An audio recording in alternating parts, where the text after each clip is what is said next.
이런 MVC라고 하는 것은 단방향의 MVC는 저희가 웹 어플리케이션에서도 많이 쓰고 있는데요. 이거는 이제 서버 어플리케이션을 만드는 것 중에서 JSP 코드를 가져왔는데 젠더란 데이터를 DB에서 읽어와서 또는 사용자가 전달한 그 데이터를 가져와서 거기에 따라 남성인지 여성인지를 출력하는 코드를 만든다고 할 경우에 이렇게 만드는 게 일반적일 수 있어요. 문제 없습니다. 그럴 경우는 그 UI를 굉장히 복잡하게 만들어내는데 오른쪽 보시면은 그 모델한 녀석 하나 둬서 제어를 조금 나누게 되면은 이쪽에서 제어하고 모델을 꽂아놓을 수 있는 형태로 되기 때문에 훨씬 더 깔끔하게 만들어지는 거죠. 물론 단방향인 방식이죠. 모델을 만들어서 이제 출력하는 꽂아놓은 형태의 단방향입니다. 이게 아까도 얘기했던 것처럼 부가적으로 코드가 훨씬 더 깔끔해지는 거 볼 수 있어요. 이쪽은 자바 하다가 그 다음에 HTML 자바가 막 서로 섞여 있는 이런 형태 코드를 우리가 뭐 스파게티 코드 그렇게 얘기하거나 또는 다른 말로 실타래 코드 이렇게 얘기를 해요. 한번 꼬이면 풀기 어려운 그런 방식인 거죠. 하지만 이쪽은 보시면 아시겠지만 자바 HTML 이렇게 나눌 수가 있고 물론 그 안에는 모델한 녀석이 교두보 역할을 하고 있습니다. 이걸 우리가 MVC 단방향 MVC 프로그래밍 방식으로 할 수 있는데요. MVC 단방향이죠. 어쨌거나 윈도우로 하면 양방향이 될 수 있도록 될 수도 있는데요. 그 중요한 거는 요즘에는 그 비슷한 그런 방법론들을 이름만 좀 달리해서 여러 개가 나오는데 뭐 시간에 따라서 이거를 또 이렇게 MVP 또 어디에서는 또 PM 또 어디에서는 뭐 이렇게 뭐 좋아요. 이름은 달리 사용될지 모르겠지만 그 모든 방법론에는 뭐가 있다? 모델이 들어왔다는 얘기입니다. 그래서 여러분들이 만들고자 하는 그 프로그램을 모델을 쓰는 순간 뷰는 어떻게 바뀌냐면 바인딩 방식으로 바뀌어요. 그러니까 화면을 제어할 때 최대한 모델 기반으로 할 거기 때문에 모델이 이 결과물을 만들어내는 기본 데이터가 될 것이고 최대한 뷰는 내가 컨트롤러에서 화면을 제어하는 일을 하지 않게 그렇게 만들게 되죠. 일단 MVC라고 하는 걸로 통일시켜도 될 것 같긴 한데 이 MVP는 이제 안드로이드라든지 MVVM은 윈도우즈에 사용하고 있는 WPF 또는 옛날에 실버라이트 이런 데서 사용하는 방식이고요.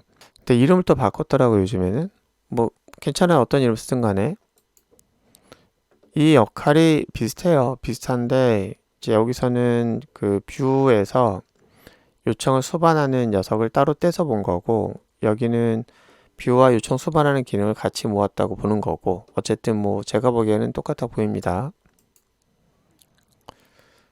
중요한 거는 사용자가 화면을 보고 있겠죠. 화면을 보고 있다가 어떤 요청이 일어난 거예요. 그 화면과 그 처리기를 같이 합치면 그걸 또 뭐라고 이름을 명명하느냐에 따라 다르긴 한데 어쨌든 사용자 화면 보고 있다가 요청이 들어온 거죠. 뭐 계산해 달라고 했겠죠. 그때 여기 보시면 아시겠지만 이 화면단에서 여기 밸류 값으로 사용할 녀석을 이쪽에 있는 변수들과 바인딩 하는 작업이 일어나는 거예요. 일어나서 이쪽에다 값을 대입을 하면은 그 값이 같이 바뀌는 거죠.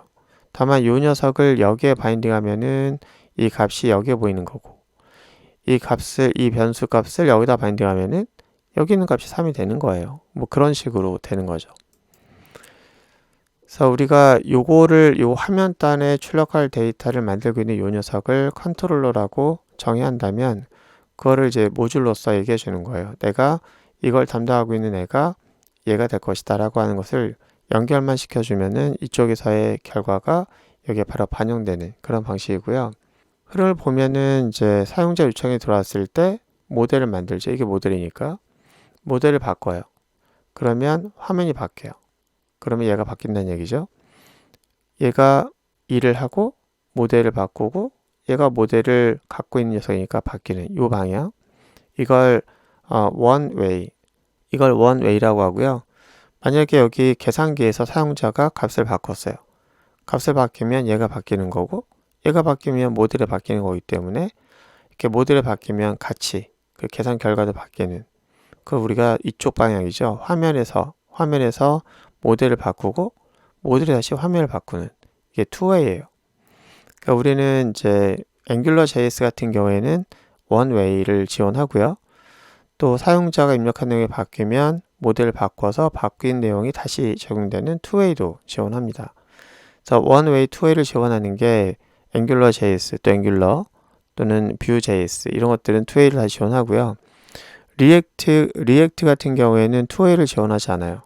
그래서 리액트를 만약에 사용한다고 하면은 여러분들은 원웨이만 쓰시고 사용자가 값을 바꾸는 작업은 이벤트 처리를 직접 해서 다큐먼트 객체를 직접 활용해야 되기 때문에 리액트를 쓰시는 분들은 투웨이에 대한 서비스를 사용할 수 없고 이제 DOM도 다룰 줄 알아야 되는 그런 약간의 절름발이 그 프론트엔드 프레임워크를 볼 수 있는데요. 이제 그럴 만한 이유가 있다고 말을 하긴 하죠. MVC를 쓰는 것에 대한 문제점이 있다 얘기하고 그래서 플럭스를 얘기하고 있는데 현존하는 VJS라든지 또는 스벨트라든지 이런 것들은 그런 리액티브가 갖고 있는 그런 문제점들을 다 해결할 수 있는 능력을 가지고 있기 때문에요. 별로 문제는 안 될 것 같습니다. 좀 아까 말했던 것처럼 MVC 말고 뭐 MVP, PM, 뭐 MVVM 이런 것들이 굉장히 애매하면서도 거의 동일한 기능을 갖고 있거든요. 그러다 보니까 이 앵귤러 JS를 만들 당시에 그 사람의 입장은 그래요. 누군가는 이 프레임워크가 어떤 방법론을 쓴 것이냐 또 어떤 패턴이냐 자꾸 이렇게 따지는 사람들이 있는데 그런 거 따지지 말자는 얘기죠. 그래서 앵귤러를 만들었던 사람은 이 방법론을 MVC라고 말하지 않습니다. 뭐라고 말하냐면은 MV whatever. 그러니까 무엇을 말하든 그거 다 가능하다 이런 얘기이기도 하고 또는 무엇을 말하든 그게 중요하냐 이런 말이기도 하고 그런 것 같아요.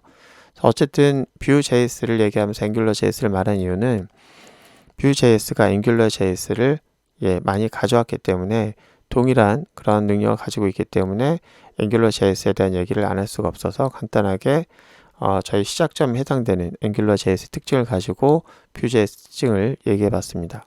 자, 다음 시간에 저희가 그 앵귤러.js가 굉장히 큰 이점을 갖고 있고 굉장히 인기가 있었음에도 불구하고 그 요즘에 앵귤러.js를 많이 사용하지 않고 Vue.js를 쓰게 되는 이유 간단하게 좀 알아봐야 되겠죠? 다음 시간에 뵙도록 하겠습니다.